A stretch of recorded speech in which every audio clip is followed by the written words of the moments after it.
The car has been stopped on the shoulder long enough for the world to go quiet.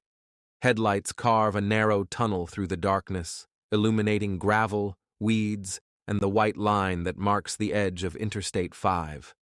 A young woman stands beside her disabled vehicle, arms folded tight, watching taillights blur past without slowing. This is Northern California before cell phones, before help can be summoned with a screen.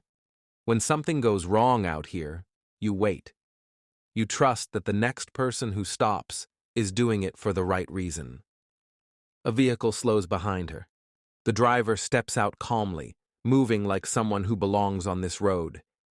He asks what happened. He says he can help. He offers a ride to the next exit, maybe a phone call, maybe tools. His voice is steady, his posture relaxed. He keeps his hands visible. When she hesitates, he reassures her, saying the freeway isn't safe to stand beside at night. She gets in because the alternative feels worse. For women traveling along Northern California highways in the late 1970s and early 1980s, that decision could become fatal. Between 1979 and 1981, a series of women disappeared along roads connected to Interstate 5. Some were hitchhiking. Others were stranded by car trouble. Some were picked up near bars or along routes tied to sex work. What they shared was vulnerability, isolation, and a brief moment of trust placed in the wrong man. Days or weeks later, their bodies were found dumped along rural shoulders, embankments, creek beds, and turnouts near highways. Each had been raped. Each had been strangled. At first, the killings appeared unrelated. California is vast, divided into counties with their own departments, their own evidence rooms, their own case numbers. A body found off a rural road could belong to any number of narratives: a one-time offender, a domestic dispute, an opportunistic attack. Investigators worked their scenes carefully, but each case lived inside its own jurisdiction. Reports were written. Evidence was logged. Leads dried up. Then another woman was found. Her injuries mirrored the first: sexual assault, strangulation. A body left close to a road, not hidden, but not meant to be found quickly either. And there were details that felt personal, almost ritualized. Clothing cut or torn, hair sometimes cut. It suggested a killer who wanted more than control in the moment. He wanted a souvenir or a signature or both. As months passed, disappearances accumulated. Women stopped telling friends they were hitchhiking. They stopped walking alone near freeway ramps. They stopped trusting a stranger who looked normal and sounded helpful. But fear didn't stop the killer, because fear doesn't change the reality of a breakdown, or a missed bus, or a night when you're out of money and out of options. Detectives began comparing notes across counties. Victim profiles overlapped. The cause of death was consistent. The dump sites suggested someone comfortable pulling off the road, someone who knew where isolation and delay worked in his favor.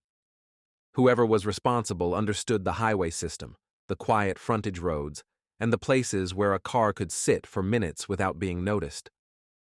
Attention eventually focused on a man named Roger Reese Kibbe. Kibbe didn't stand out. He was married. He had children. He worked steady jobs and lived an outwardly ordinary life. He drove frequently and blended into traffic. That normalcy allowed him to move freely, picking up women who believed they were accepting a simple ride. Later, investigators would describe him as the I-5 Strangler, a nickname that sounded like a warning sign, but at the time he was just another driver passing through. The break in the case did not come from a body in the brush. It came from a woman who survived.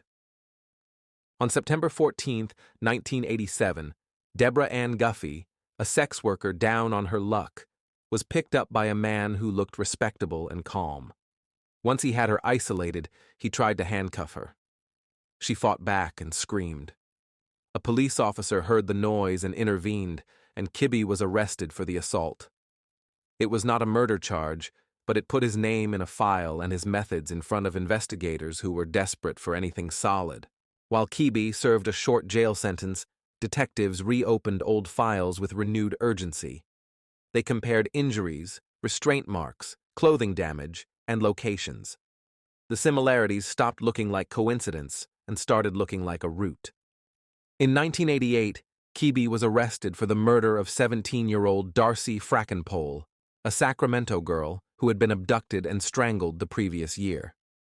At trial, prosecutors described how he targeted women who were alone and vulnerable, gained their trust long enough to isolate them, then raped and strangled them before dumping their bodies near roads he knew well. In 1991, a jury convicted him, and he was sentenced to 25 years to life. Even with a conviction, the story did not end cleanly. Families of other victims watched the case knowing the pattern fit, but lacking formal closure. Kibe did not give a full accounting. He did not provide a list that explained every disappearance.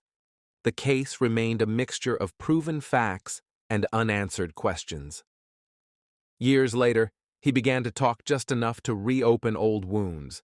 He claimed he had dumped the body of Lou Ellen Burley, a 21-year-old woman who disappeared in 1977 after leaving Walnut Creek for a job interview near a dry creek by Lake Berryessa.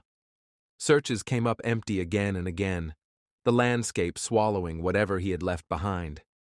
In 2011, a Napa County deputy sheriff named Michael Bartlett searched the area on his own time. After weeks of hiking rugged terrain, he spotted a small white fragment in shallow water, bone caught among gravel. DNA confirmed it was Burley. After 34 years, her family could finally bury her. When investigators reconstructed how he worked, they saw the same steps repeated. He cruised for women who were alone and exposed. He offered a ride or assistance, then steered the encounter somewhere private. Several victims were strangled with a ligature, a tool like a garrote that let him kill quickly and quietly. Scissors were used to cut clothing away. Hair was sometimes cut and taken. Bodies were left near freeway corridors around Sacramento and along routes where he could be back in traffic within minutes. That method also complicated the hunt. Each county saw only its own scene and wrote only its own report. Witnesses described vehicles in broad terms, if they saw anything at all. Some victims lived precarious lives, and their disappearances did not always trigger immediate, coordinated searches.